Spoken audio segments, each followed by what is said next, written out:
오늘 시간에는 나는 과연 어떤 복음 전파 사역자로 길이 남을 것인가? 라는 제목으로 함께 말씀의 은혜를 나누기를 원합니다.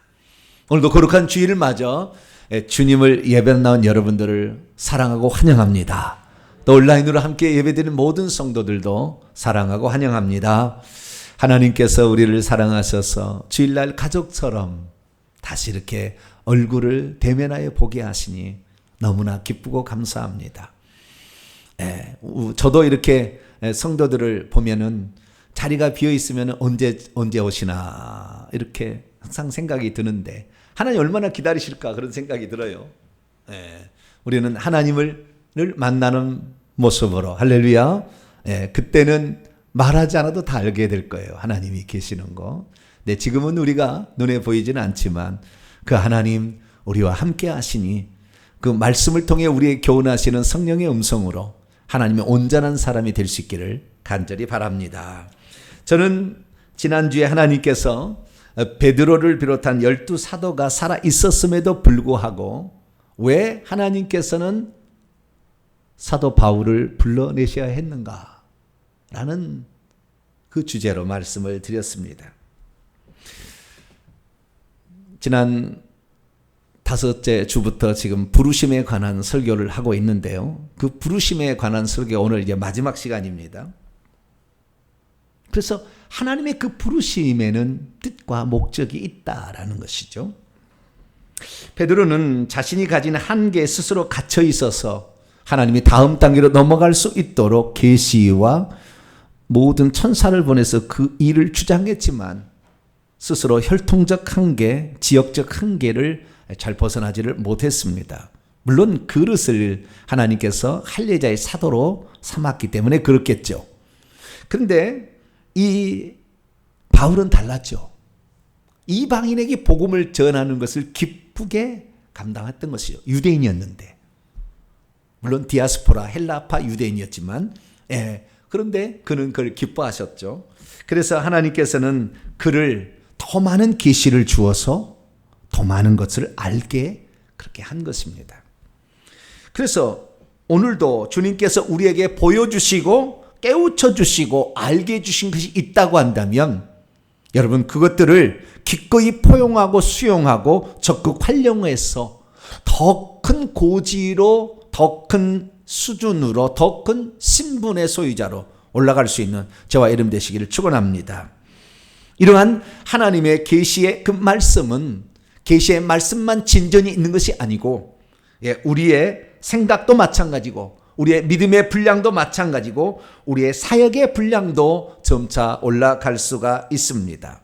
그래서 우리가 하나님 말씀을 들을 때마다 예전에 내 생각에 갇혀있지 말고 하나님께서 지금 말씀하시고 지금 열어주시는 그 하나님의 음성을 들으시고 주님이 나를 향하여 이 복을 예배해 두고 있구나 라는 사실을 깨달아서 여러분들은 거기에 계속해서 진보해서 올라갈 수 있는 그런 복된 성도가 되길 바랍니다. 사실 우리의 오늘의 미래는 다음의 미래는 오늘의 우리에게 삶을 보면 알 수가 있습니다.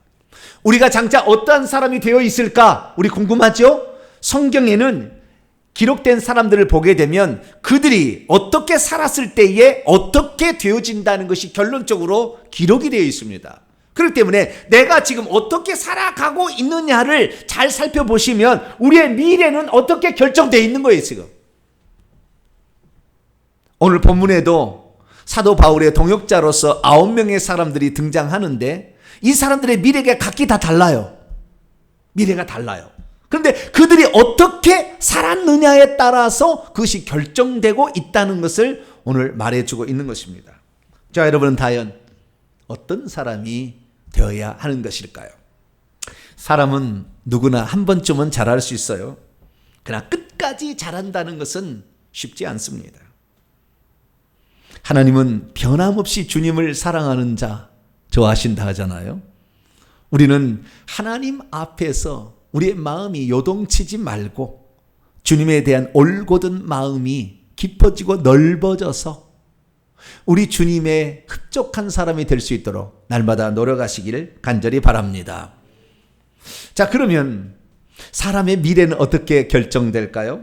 오늘 본 말씀에 9명의 사람들이 등장합니다. 디모데, 데마, 그레스게, 디도, 누가, 마가, 그 다음에 두기고, 드로아의 가보, 그 다음에 구리장색, 알렉산더, 이런 9사람이 등장하고 있습니다. 이들의 이름을 보게 되면 이들 중에 우리가 익히 잘 아는 이름도 있고 생소한 이름도 있습니다. 디모데나 누가나 마가는 우리가 잘 아는 이름이죠. 왜냐하면 성경책의 이름이잖아요. 디모데 전후서, 누가복음, 마가복음 나오니까 그 사람이 오늘 성경에 이렇게 이름으로 등장하는 사람이 셋이나 오늘 등장하고 있습니다. 디모데는 우리가 잘 알잖아요. 바울이 2차 전도 여행 때 만나서 자기의 영적인 아들로 삼아서 에베소의 후계자로 보냈던 그 인물이죠. 청년 그 디모데. 그 디모데에게 2개의 목회적 서신을 보냈는데 이것이 디모데 전서, 디모데 후서입니다. 그렇기 때문에 우리는 디모데라는 이름은 잘 알고 있겠죠. 그리고 누가복음, 누가도 잘 알고 있죠. 왜냐하면은 누가복음은 누가 썼을까요? 누가가 썼어요. 지금 뭔 질문 알아들었습니까? 누가복음은 누가 썼을까요? 누가가 썼어요. 뭔 말인지 모르시겠다면 그냥 모르셔도 됩니다. 누가는 바울의 2차 전도여행 때 만난 사람인데 그 사람은 의사였습니다. 그래서 바울을 치료하다가 만났는데 바울 선교팀에 합류해서 끝까지 함께한 사람인데 이 바울 곁에 있으면서 그 바울의 전도 행적을 쓴 것이 사도행전 13장 이후에 28장까지 기록이고 또한 바울 곁에 있으면서 그 전에 어떻게 복음이 전해진지를 들어서 그래서 1장부터 12장까지 쓴 것이 사도행전이에요. 그래서 이 누가는 사도행전도 쓰고 누가복음도 쓴 거예요. 그 사도행전을 먼저 쓴 다음에 그리고 그 다음에 예수 그리스도의 행적에 대해서도 내가 조사하리라. 왜? 그는 의사였고 학자였고 지식인이었기 때문에 보는 눈과 관찰하는 게 달랐어요. 그래서 성경을 쓸 수 있도록 하나님이 허용했기 때문에 그가 누가복음이라는 역작을 남기게 됐죠. 마가는 마가복음의 저자입니다. 마가 예루살렘에 집이 있었던 예수님이 그 성찬식 했던 그 집이 마가 요한의 집이에요. 그의 어머니는 마리아였고 그래서 그 마가 요한 그 사람이 오늘 본문에 또 등장하고 있어요. 그래서 이렇게 잘 아는 사람이 있는가 하면 우리가 잘 알지 못하는 그런 사람도 등장하고 있습니다. 그런데 바울은 이 9명의 사람들을 왜 오늘 인사말에 그 이름을 분명하게 똑똑하게 기록하고 있는 것일까요? 우리는 이 9명의 인물들이 처음에 어땠고 중간에 어땠고 미래에 어떻는지를 우리가 이 본문을 통해서 짐작할 수가 있는 것이죠.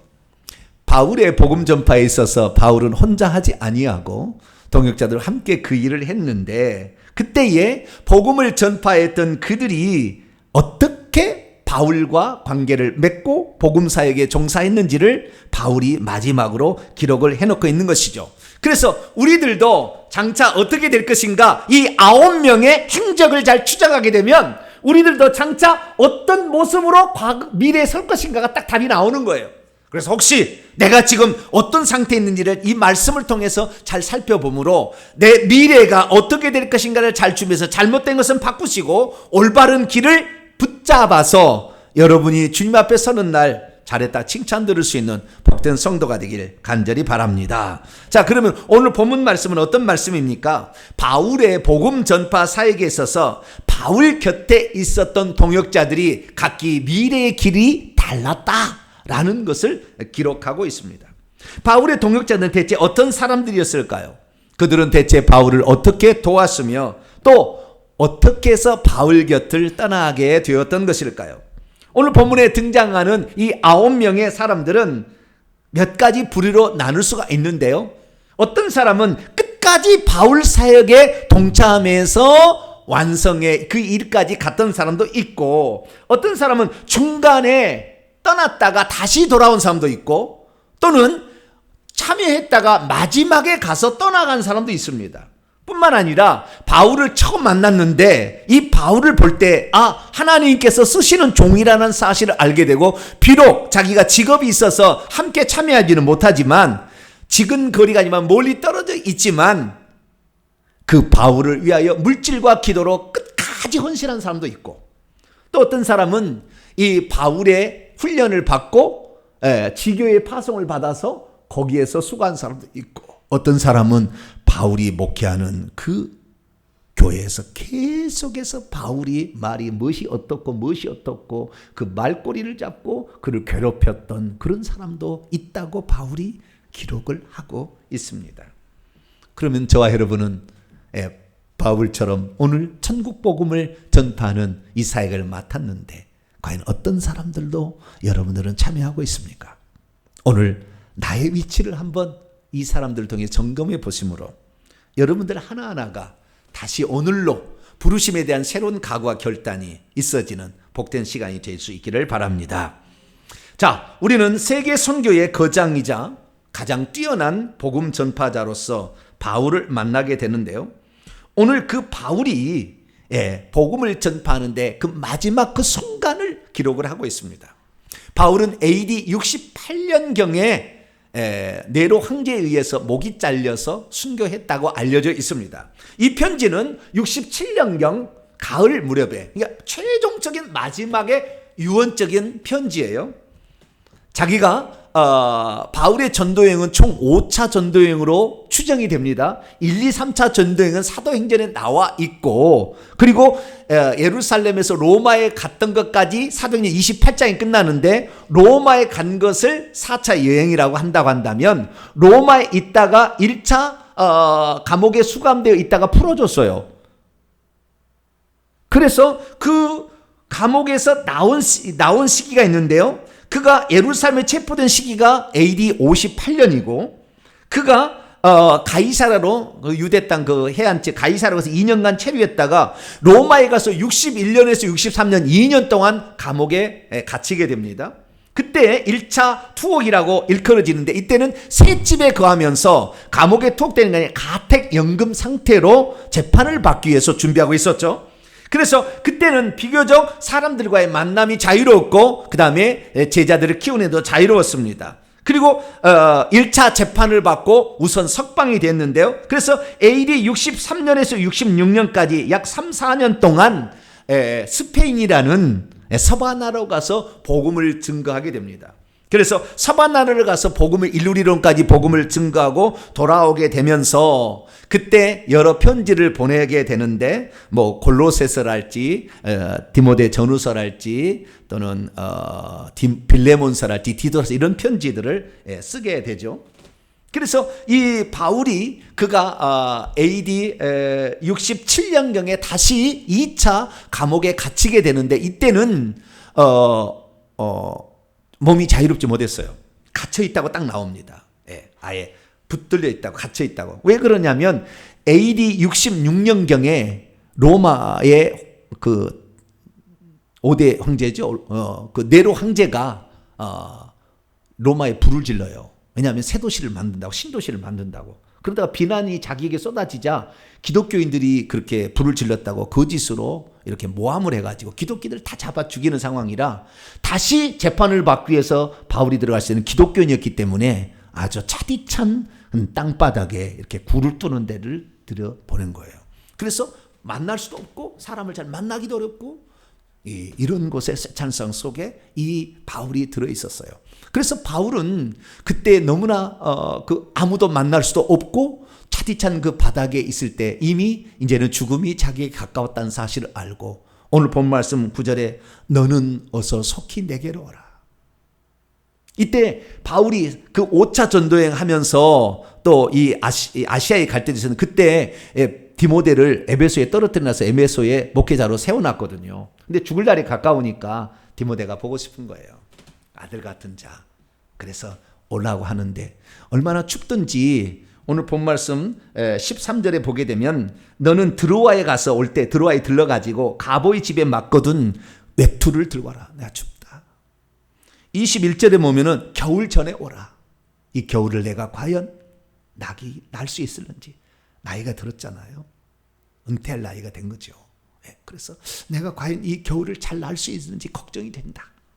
그래서 오게 하는 그런 장면이 있습니다. 그런데 그 문제는 그렇게 감옥에 갇힌 게 문제 아니라 바울의 곁을 다 사람들이 떠나갈 수밖에 없었다는 거예요. 2차 감옥 때. 그런데 이 어떤 사역지로, 예를 들어서 그레스게는 갈라디아로, 디도는 달마디아로 이렇게 보내서 사역지로 파송한 것은 별 문제가 없는데, 데마라는 사람은 바울을 스스로 떠나가게 된 거예요. 왜? 이 세상을 사랑하여서 바울을 버리고 떠나갔다, 이렇게 얘기를 합니다. 그러니까 그 감옥에, 차디찬 감옥에 갇혀 있는 것도 상당히 어려운데, 나이가 들어서 힘든데, 그 곁을 세상을 향하여 좋다고 떠나가 버리는 그 제자를 봤을 때 마음의 쓸쓸함은 얼마나 컸겠는가, 그런 생각이 들어요. 그런데 이 디모데는 늘 자기의 곁에서 자기 마음을 다 알아주고 아버지처럼 그렇게 모셨기 때문에 그 디모데가 보고 싶은 거예요. 얼마 되지 않아서 2, 3년밖에 안 된 것 같은데 너는 빨리 와서 내 얼굴을 보러 오라, 이렇게 얘기를 하는 거예요. 디모데는 에베소 목회하다가 순교해서 죽습니다. 근데 이 디모데에게 빨리 오라 그러는 거예요. 그 디모데의 마음이 잠깐 나와 있는 것이 감옥에 그가 있을 때 보낸 편지 빌립보서에 보면 이런 게 있어요. 여러분 성경책을 보세요. 빌립보서 2장, 여러분의 성경책을 보세요. 성경책을 안 갖고 예배를 드린 사람을 위해서 일부러 제가 성경을 여기다가 기록을 딱 안 해놓고 보게 하는 겁니다. 22절을 위하여서 20절부터 한번 읽어봅니다. 20절부터 시작. 이는 뜻을 같이하여 너희의 사정을 진실히 생각할 자가 이밖에 내게 없음이라. 이밖에는 디모데요, 디모데. 그들이 다 자기의 일을 구하고 그리스도 예수를 구하지 아니하되 디모데의 연단을 너희가 하나니 자식이 아버지에게 함같이 나와 함께 복음을 위하여 수고하느니라. 그는 다 이와 같이 한 자가 없대. 끝까지 변함, 첫 번째 그 마음 든 것을, 마음 가진 것을 변하지 아니하고 이 같은 자가 없었다. 그래서 너는 어서 속히 오라, 이런 얘기를 하는 거예요. 왜? 어떤 사람은 세상 길이 좋다고 가버리고 또 거기에 계속 있을 수 없으니까 사역자로 보내다 보니까 외롭고 쓸쓸한 가을에, 이 늦가을에 이게 풍치 속에 바울은 이렇게 생각하고 있었던 거죠. 근데 이때를 내가 생각하면서 무슨 생각이 드냐면 예수님을 생각을 한번 해봤어요. 예수님께서도 오병이어의 기적을 통하여 그냥 기적만 일으킨 게 아니고 요한복음 6장을 읽어보게 되면 그 예수님이 오병이어를 준 것은 예수님의 살과 피를 장차 줄 것을 예표하는 것이라고 설명을 해줍니다. 그래서 거기에 어떻게 나왔냐면 내 피와 내 살을 먹고 마시지 않는 자는 너희 안에 생명이 없다고 그래요. 그러니까 사람들이 저가 식인종인가, 뭐 살을 주어서 먹게 하는가, 유대인들이 막 뱁새 눈을 뜨고 막 이렇게 쳐다보는 거예요. 심지어 예수 그리스도를 잘 믿고 따르는 자들도 그 말은 어렵도다 막 그러고 떠나가는 거예요. 그때 예수님 뭐라고 하는지 아세요? 전에 너희에게 말하기를 내가 아버지께서 내게 오게 하여 주지 아니하면 누구든 내게 올 수 없다 하는 말이 지금 이거다. 그때부터 그의 제자들 중에서 제자들도 많은 사람이 떠나가고 다시는 그와 함께 다니지 않았습니다. 그때 예수님께서 베드로에게 말하죠. 12 제자에게 말했습니다. 너희도 갈래? 그랬더니 시몬 베드로가 말하기를 주여 영생의 말씀이 주께 있사오니 우리가 어디로 가오리까? 할렐루야. 그래놓고는 나중에 주님 모른다고 3번이나 부인하잖아요. 못된 것은 아니지만 좌우지간 우리보다도 훌륭해요. 천국 가면은 지위가 상당히 높습니다. 어쨌든 설령 주님을 부인할 때 부인하더라도 영생의 말씀이 주께 당신이 가지고 있는데 어떻게 우리가 다른 데로 갑니까? 이렇게 베드로가 얘기를 해서 그래 고맙다. 네 말을, 그래서 내가 네 말을 이루기 위해서 내가 내 죽을 것을 위해서 겟세마네도 기도할 시간도 없지만 너를 위해서 기도해 주마. 할렐루야. 그리고 베드로가 믿음 떨어지지 않기 위해서 그때 겟세마네 동산에 기도를 하잖아요. 그래서 다시 돌아와서 위대한 사도가 되는 것처럼. 그런데 이 장면을 보게 되면 하나님의 복음 사역에 뛰어든 자라 할지라도 끝까지 가기가 쉽지 않겠구나 라는 사실을 알 수가 있게 되는 것이죠. 그러면 이 바울이 오늘 본문 말씀 디모데후서 4장 9절에서 16절에 9명의 사람들을 말씀하고 있는데, 바울의 동역자들 중에서 이 동역자들은 결국에 어떤 부류로 나눠줄 수 있습니까? 크게 5가지로 나눠지게 되는데요. 첫째는 바울 곁에 끝까지 남아있는 자, 둘째는 중간에 사역을 버리고 떠난 자, 그러다 다시 돌아온 자도 있습니다. 그 다음에 세 번째는 같이 있지 않아도 한 번의 만남을 통해서 끝까지 물질과 기도로 후원한 자, 그리고 바울로부터 위임을 받고 지교에 가서 섬기는 자, 그리고 바울에게 해를 끼친 자, 이런 5종류의 사람들이 있습니다. 바울은 말합니다. 그들의 행한 대로 주께서 갚으실 날이 오게 될 것이다. 내가 비록 이렇게 어려움을 당하지만 주께서는 이 어려움에서 나를 건지셔서 천국의 안으로 들어가도록 나를 구원할 것이고, 내가 달려간 모든 길을 마쳤으니 하나님께서 위로부터 부르신 부름의 상을 준비하고 있을 것이다. 그러나 그것은 나뿐만 아니라 주의 오심을 사모하는 모든 자에게 있을 것이라 하면서 그들의 미래가 어떤 길을 걸어가느냐에 따라서 결정될 수 있음을 말해주고 있어요. 믿음이 있어도 주님이 자기에게 맡겨주신 사역과 천국에서 받을 상이 어떤 것인지를 잘 모르면 주께서 맡겨주신 사역이 힘들다고 사역을 버리고 떠나갈 수도 있습니다. 믿음이 있어도 주님이 자기에게 맡겨진 사역과 천국에서 받을 사역이 어떤 것인지를 잘 모르면 자신의 일을 잘 감당하다가도 현재의 세상이 너무 좋게 보여 주의 사역을 멈추고 세상으로 돌아갈 자도 있습니다. 믿음이 있어도 주님이 자기에게 주신 사역과 천국에서 받을 상이 어떤 것인지를 잘 모르면 하나님께서 보내셔서 일하게 한 사역자를 몰라보고 그에게 심지어 해를 끼치는 일도 서슴없이 범할 수 있습니다. 믿음이 있어도 주님이 자기에게 맡겨진 사역과 천국에서 받을 상이 어떤 것인지를 모르면 주님이 그렇게 보고 싶어하는 사랑스러운 사람이 되지 못하고 결국에 마지막에 버림당하는 사람이 될 수도 있습니다. 믿음이 있어도 주님이 자기에게 맡겨진 사역과 천국에서 받을 상이 무엇인지를 잘 모르면 마지막에 가서 쭉정이로 발견되거나 아니면 염소가 되어서 성 밖이나 지옥에 떨어져서 슬피 울며 이를 갈 자도 있게 될 것입니다. 저와 여러분은 하나님께서 맡겨진 위대한 회개의 정복음 선파 사역에 여러분 끝까지 동참하여서 여러분의 생명이 끝나는 그 순간에 주님이 가장 사랑하시고 예뻐하는, 그래서 천국에서 준비된 놀라운 신분의 소유자가 될 수 있는 복된 성도가 되기를 축원합니다. 자, 그러면 바울은 어떤 사역자였을까요? 이 땅에 많은 사역자들이 있습니다. 근데 그 바울의 사역은 어떤 사역이었을까요?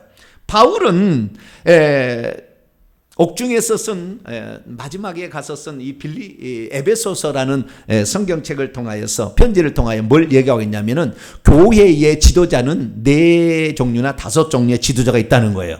사도가 있고 선지자들이 있고 복음 전환자가 있고 목사와 그리고 교사가 있다는 겁니다.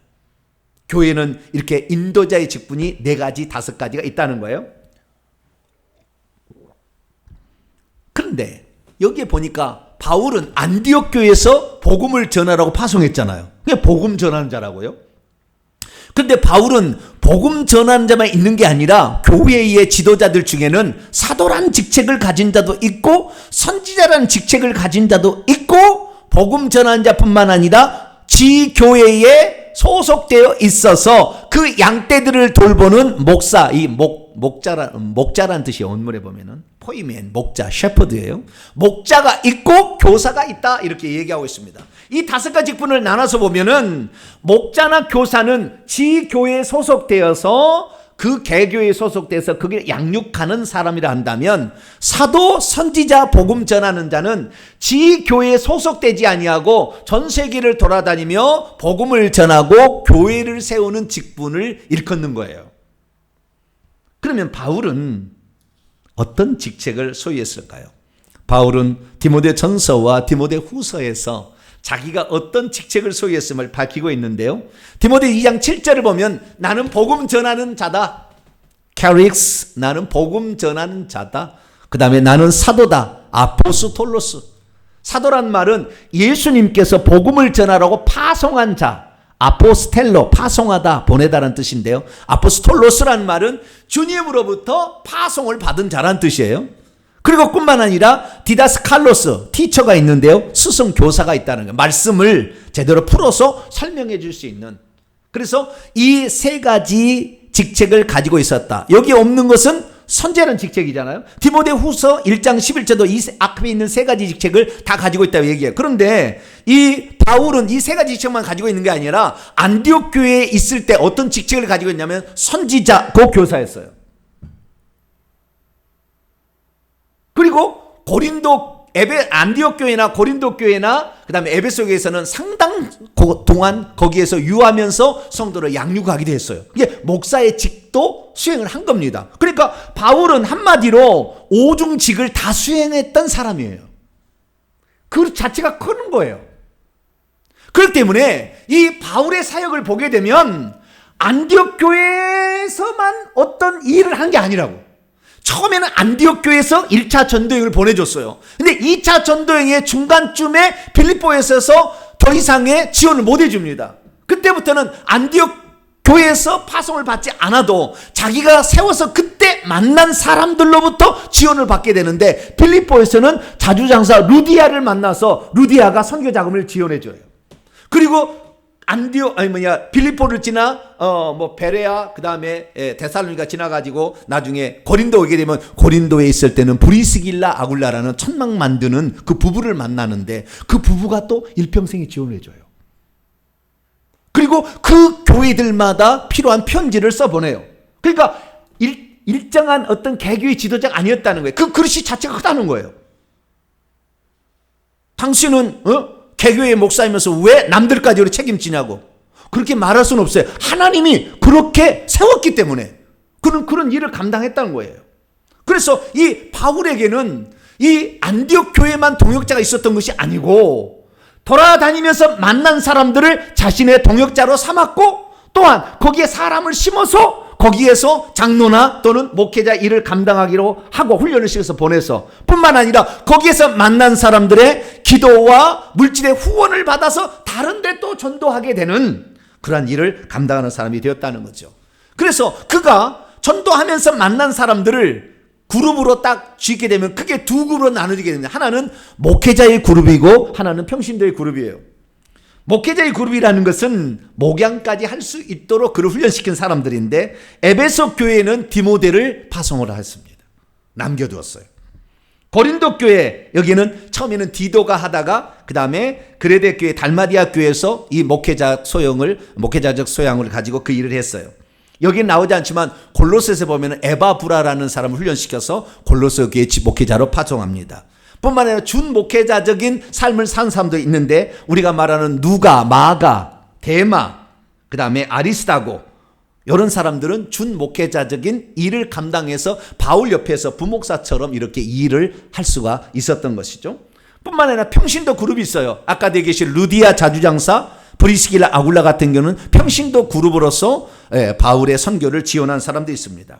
그런데 오늘 본문 말씀에는 아직 목회자나 또는 평신도라는 그런 그룹이 생기기 전의 상황이에요. 오늘날의 각도에서 제가 본 것이고, 그러면 성경은 뭐라고 하고 있느냐? 이 바울과의 관계성 속에서 어떻게 마지막을 보냈는가를 5종류로 구분해 주고 있습니다. 첫 번째 종류는 뭐냐면 바울과 한 번 딱 만나요. 만나기 시작할 때부터 눈이 딱 열리기 시작하는데 저것이 이 땅에 하나님께서 이루시고자 하는 바로 그거다는 것을 딱 알아차려요. 왜? 하나님부터 이미 그 동역자로 생각할 시간을 보냈기 때문에. 그걸 딱 알아들어요. 그전에는 몰랐는데 딱 알아듣습니다. 눈이 반짝이 시작하는 거예요. 그래서 그 바울 선교를 지원하는 것이 바로 나의 갈 길이라 생각하고 죽을 때까지 그 순간을 끊임없이 바울과 함께 동역하며 그 길을 끝까지 간 사람들이 있는 거예요. 그 사람들의 누구냐? 그 사람들이 디모데, 누가, 디도 이런 사람들이죠. 디모데는 바울의 2차 전도행 가운데 루스드라에 갔을 때 만난 사람이었어요.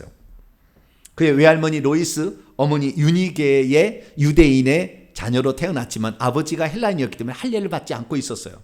근데 바울은 첫눈에 알아봤어요. 저가 나의 동역자가 되어서 나의 뒤를 이어서 사역할 자구나. 그래서 그를 불러냅니다. 그러다 디모데가 할례를 받고 기꺼이 바울을 따라가게 되죠. 그래서 바울의 일평생에 바울 곁에서 그 일을 감당하다가 나중에 에베소의 목회자로서 있다가 나중에 순교하게 되는 그 일을 감당하게 됩니다. 그리고요, 2차 전도여행 때 드로아의 복음을 2차 전도를 하고 있는데 저 북쪽 밤빌리아 비두니아로 막 가려고 했는데 환경이 안 좋아지는 거예요. 막 폭풍우가 왔는지 무엇이 왔는지. 그러다 또 눈까지 아팠어요. 그래도 병원에 갔어요. 바울이. 드로아에 있는 유명한 안과 의사가 누가예요. 그래서 그 안과 의사에 가가지고 만나서 대화하다가 안과 의사가 알아본 거예요. 아, 이는 하나님이 세우신 복음 전파를 위해 세우신 종이구나. 그는 바울의 전도를 받았는지 어땠는지 잘 모르지만 그때 내 일평생에 바울의 이 건강을 내가 체크해주며 바울의 선교 후원자가 되어주겠다. 아예 직업을 청산하고 바울을 따라 나섭니다. 누가요? 누가가. 그래서 오늘 본문 말씀 보세요. 여러분 성경책 보세요. 10절 11절 보면은 대만은 이 세상을 살아가야 나를 버리고 데살로 갔고 그레스게와 디도는 달마디아 목회자로 보낼 것이고요. 11절 누가만 나와 함께 있느니라 이렇게 얘기하잖아요. 누가만.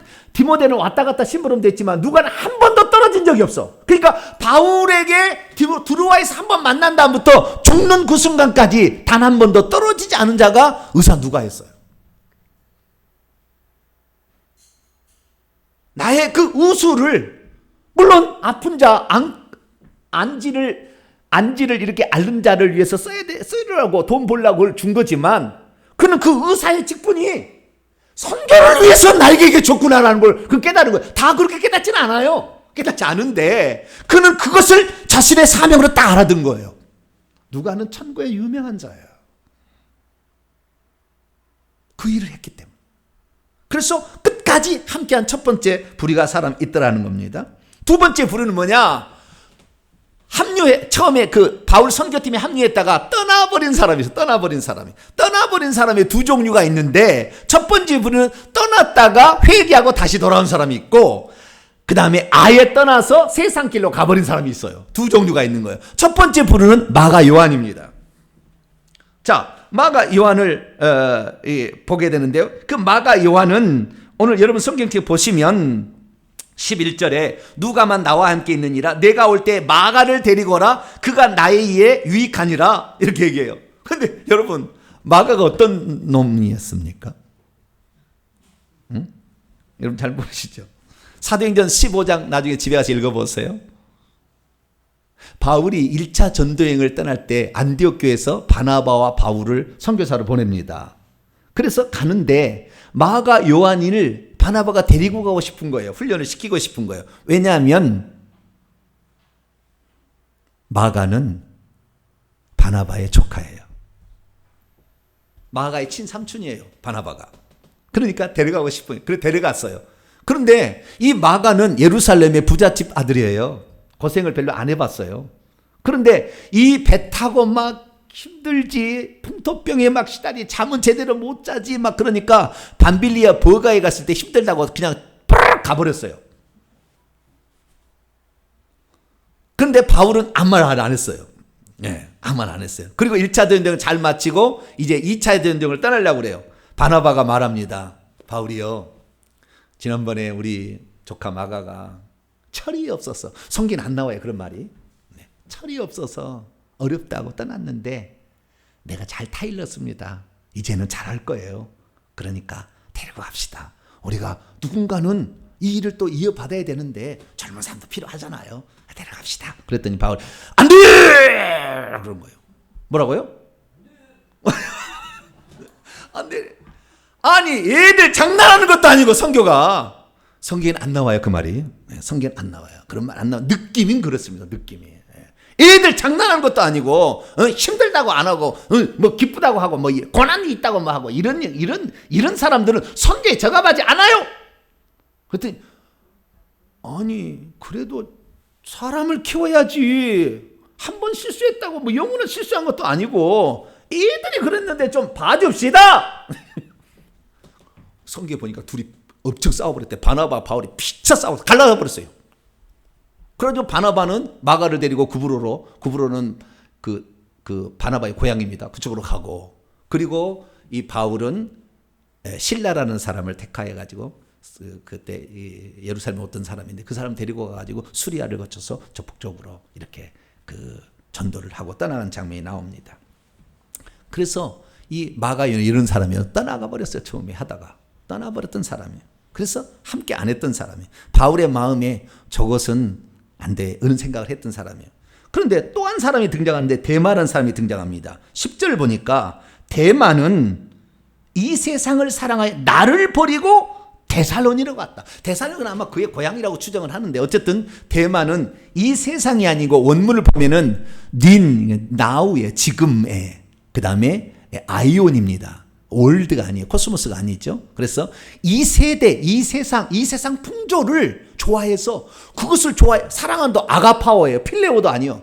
그냥 폭 빠진 거예요. 그걸 빠져가지고 나를 버리고 데살로니로 가버렸대요. 그러면은 대마가 어떤 죄송합니다. 맨날 놈을 했어요. 어떤 녀석일까요? 대마는요, 바울의 복음 전파에 신실한 동역자였습니다. 1차부터 중간에 이렇게 신실한 동역자였어요. 그것을 기록하고 있습니다.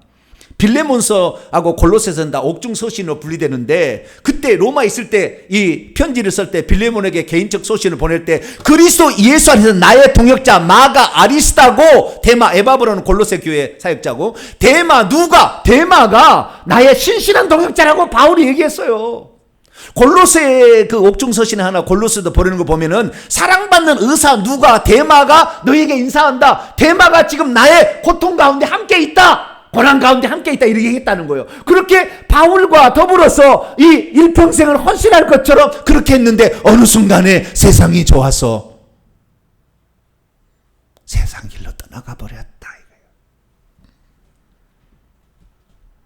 그가 세상을 사랑하여 자기를 버렸다는 이 말은 결국에 그가 영적으로 막중한 사명이 그에게 주어져 있는데도 그 막중한 사명을 저버렸다는 말이고, 천국에서 그가 받을 상이 이미 예비되어 있어서 바울이 그를 불러내서 일을 시켰는데 그 상을 몰라본 채 세상에 좋고 세상을 즐기고자 이윤과 쾌락이 기다리고 있는 그것으로 가버렸다. 이렇게 말하고 있는 것이죠. 그리고 그 다음에 기록이 안 나오는 거 보면은 세상으로 완전히 빠진 것 같아요. 왜냐하면 이 성경은 영원히 남잖아요. 함부로 이름 기록하겠어요? 만약에 이 사람이 진짜 나쁜 길로 갔다면 이름 기록 안 하죠.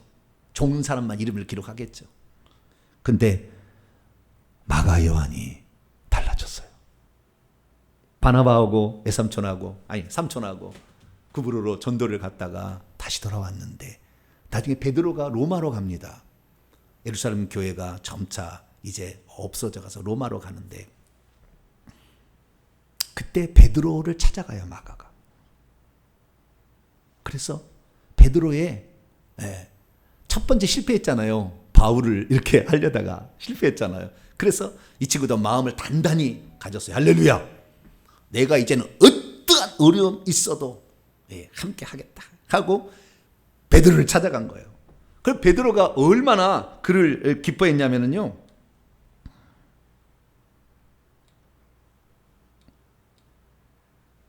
베드로 전서에 기록합니다.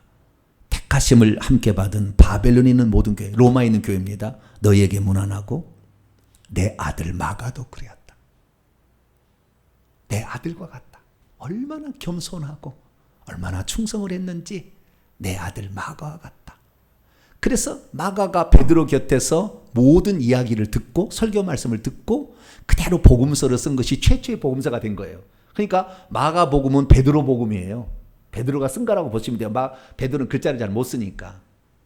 그래서 마가가 그 최초의 복음을 쓴 거예요. 그렇게 있으면서 로마에 바울이 갇혀서 감옥에 있다는 얘기를 듣고 온 겁니다. 와요. 그래가지고 만나게 됩니다. 옥중에 있을 때 만나게 돼요. 저기 나오게 되는데요. 여기 보게 되면 나와 함께 갇힌 아리스다고, 이거 감옥에 갇혀 있다는 거예요. 골로새 옥중서신이에요.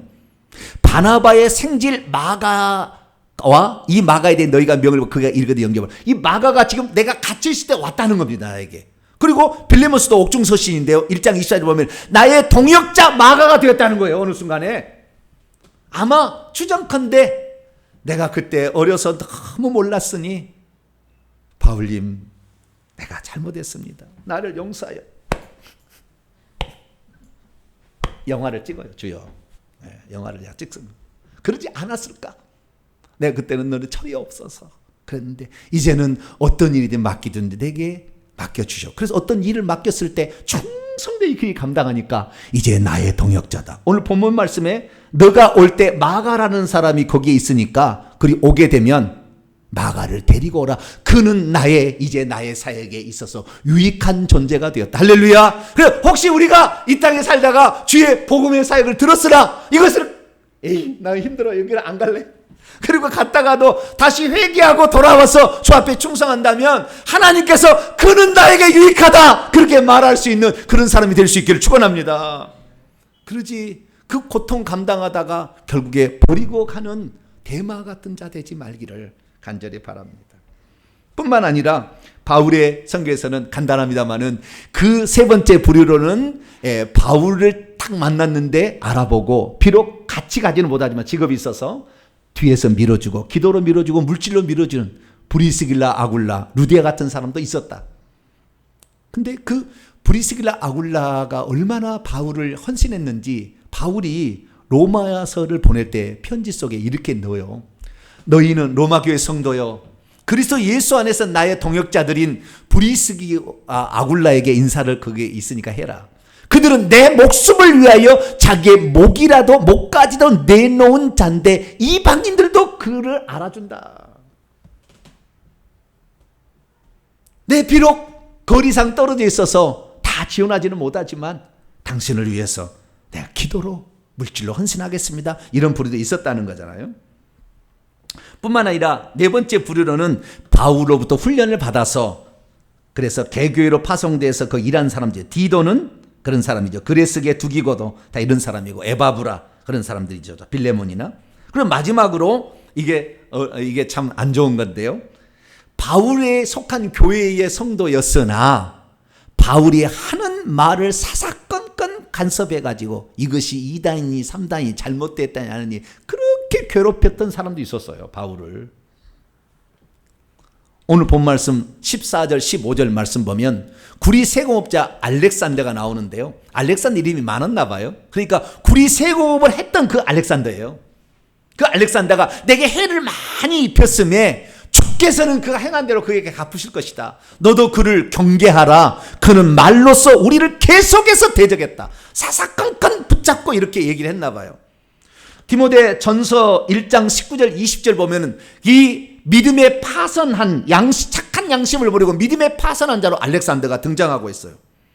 그리고 디모데후서 2장 17절 18절에도 진리의 말씀을 거스려 대적했다고 이렇게 나와 있어요.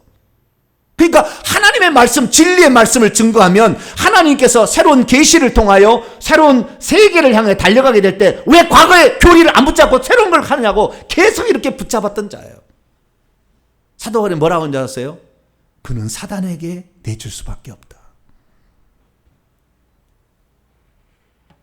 그러면 대체 바울의 처음에는 다 동역자들이었는데 왜 이런 차이들이 발생하게 된 것일까요? 그건 단 하나의 차이점입니다. 단 하나의 차이점이에요. 그것은 뭐냐면 그들이 이 사역에 뛰어들 때 무엇을 바라보고 이 사역에 뛰어들었는가 이겁니다. 바울은 이 사역을 뛰어들 때 하늘의 천국에 하나님께서 자기를 위한 천국이 준비되어 있고 천국의 상이 준비되어 있다는 것을 정확히 알았어요. 그래서 그렇게 한 거예요. 근데 대만은 내가 바울 곁에 있으면서 인기와 명예와 어느 정도 무엇인가 얻으려고 생각했는데 맨날 감옥에서 어려운 일만 당해. 그러니까 처음에 열심히 했으나 이렇게 하다가 내게 나은 게 뭐가 있을까? 차라리 세상 즐기고 가자. 이렇게 한 거예요. 그러니까 우리가 초회기의 천국복음이 됐든 간 어떤 천국복음, 복음 전파 사역에 있어서 끝까지 한다면 하늘에서 우리가 주님으로부터 받을 그 상이 보이지 않는 사람은 끝까지 못 가요. 절대. 그날 주님께서 나에게 상을 준다는 것이 명확하게 심어지지 않는 사람은 이 사역 끝까지 못해요. 중간에 갈 겁니다.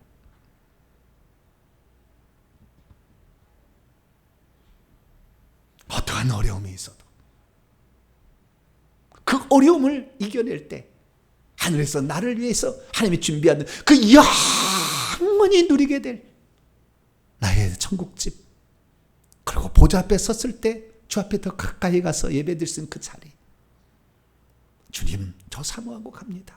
이 믿음이 없는 한 결국에 중간에 탈락하거나 영원히 주의 사역을 버릴 수가 있다라는 것을 말해주고 있습니다. 바울은 그렇습니다. 나는 끝까지 나의 달려갈 길을 갈 것이다. 그것은 하늘에서 나를 위하여 의의 면류관이 예비되어 있기 때문에 그 길을 가는데, 그 길은 나만이 아니라 나와 같이 동역하는 모든 자에게도 주의 오심의 그날을 기억하며 그날을 바라보고 가는 자에게도 똑같은 은혜가 있을 것이다. 할렐루야. 어려움이 있지만 어려울 때마다 하나님은 악한 길에서 나를 건져내실 것이고, 내가 죽는 것도 주의 뜻 안에서 참새 2마리가 하나로에 팔린 것처럼 하나님의 허락 없이는 된 것이 없으니 나의 달려갈 모든 가기를 나는 최선을 다하면 천국에 들어가도록 나를 구원하실 것이다. 할렐루야. 그것을 믿고 달려갔다는 것입니다. 믿음이란 무엇입니까? 천국 입성과 천국에 가들 면류관을 바라보며 끝까지 자기에게 주어진 사역에 최선을 다하는 것입니다. 오늘 사랑하는 성도 여러분, 우리의 삶은 그렇게 넉넉하지는 않을 거예요. 그러나 우리가 뜻을 세우고 그 길을 간다고 한다면 하나님은 그 길을 갈 수 있도록 반드시 우리를 지원해 줄 겁니다. 영권을 줄 것이고 물권을 줄 것입니다. 여러분들이 일할 수 있도록 그 믿음을 도와줄 것이고, 여러분이 일할 수 있도록 환경을 만들어 줄 거예요. 그러나 이것이 어렵다, 힘들다 라고 생각해서 나는 즐기고 싶다라고 생각한다면 그 길이 더 크게 보일 것이고, 그 길을 향하여 기꺼이 대마처럼 그 길을 갈 것이고, 어떤 자는 교회 와서 맨날 그 말씀이 어디가 나와 있냐고 맨날 이렇게 이 말씀 꼬투리 잡고 이렇게 사역을 방해하는 자로 평생 살아갈 수 있어요. 어떻게 살아갈 것인가? 하나님은 이미 그 길을 제시해 놓았으니 나는 기왕 이 사역에 회개 천국복음이라는 이 귀한 일에 동참했는데 끝까지 바울 사역처럼 동참자가 되어서 하늘나라에서 면류관을 그런 성도가 되기까지 충성하며 가리라. 그렇게 다짐하는 의사 누가 디모데 같은 복된 성도가 되기를 간절히 바랍니다. 거룩하신 하나님 감사합니다. 오늘 수많은 사람들이 예수 그리스도를 믿고 살고 있고 복음을 전파하며 살 수 있지만, 그러나 어떻게 그들의 미래가 될 것인지를 잘 모릅니다. 오늘 바울의 마지막 편지를 통해 알려주셨으니 나의 위치는 어디가 될 것인가를 생각하며 지금부터 잘 그 일을 행하도록 준비해 가도록 도와주옵소서. 우리 주 예수 그리스도의 이름으로 기도하옵나이다.